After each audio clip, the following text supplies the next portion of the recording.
made it to another video. Today doing 2 beers from one batch. One is going to be an IPA, because I love IPAs. Another one's going to be a hoppy Saison. The nice thing about this is that doing 2 beers, they're both very hoppy, so I'm just going to do everything normal, then pitch a hoppy Saison strain that I have floating around, and then do just regular 001 in the other one. Because I had such a good result last time with Galaxy. The hops are Galaxy, Citra, Mosaic, 18% on flaked oats, and just 2-row. I'm not doing any boil on this. This would be my 4th raw ale. So I'm just going to run off, steep for 15 minutes at about 200 degrees Fahrenheit, cool, and pitch as normal. There's a variable to this, and that is I have very old Saison strains in jars here. They both just say hoppy Saison on it. I have no idea if they're from the same batch or not. I went through a phase where I wasn't putting any years on it, or dates or anything. So I don't know how old this is. I'm going to smell both of them right now, and we'll see if I use one, both, or neither. That one smells fine. It's not bad. It's a hair plasticky, like nail polish. Let's see what this one is. I'm not getting much aroma off this one, actually.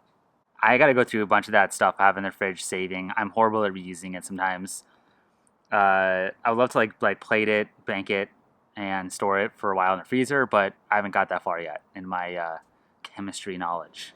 I have seen tutorials on how to do it though.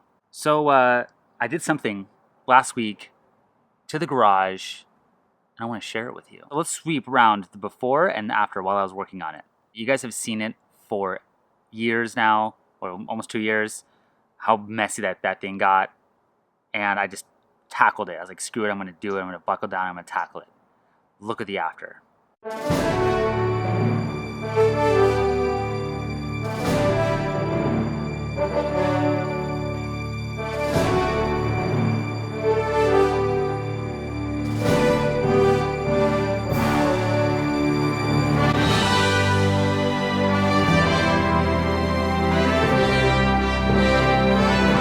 Okay, let's get started.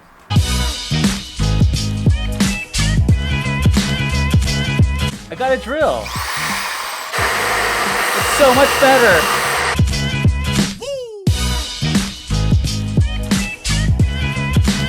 That was real time. I didn't speed that up.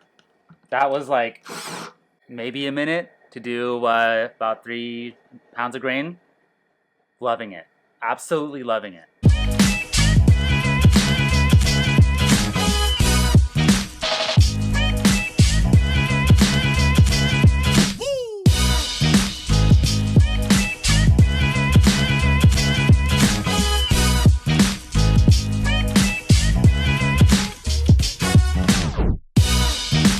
So I ran off too much of the wort. That's why I'm at 10:53. I want to be at like 10:58. So I'm gonna do like a 10-minute boil on this puppy and get it closer to what I want it. Having a little too much volume and a little less gravity. Easy way to correct it, really.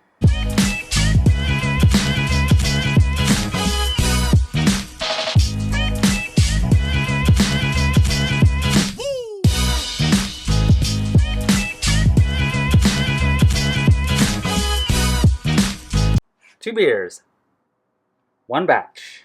Now my standard measurement here, a little under this time, because I think 20 milliliters is too much, what I usually do. I'll do 15 this time. I think this should be good for 1 gallon. Okay, that's one down. Now, I'm gonna see what this smells if I decant the stuff off the top and go from there. I think it's gonna be okay to use. I think it's fine. Smells okay, actually.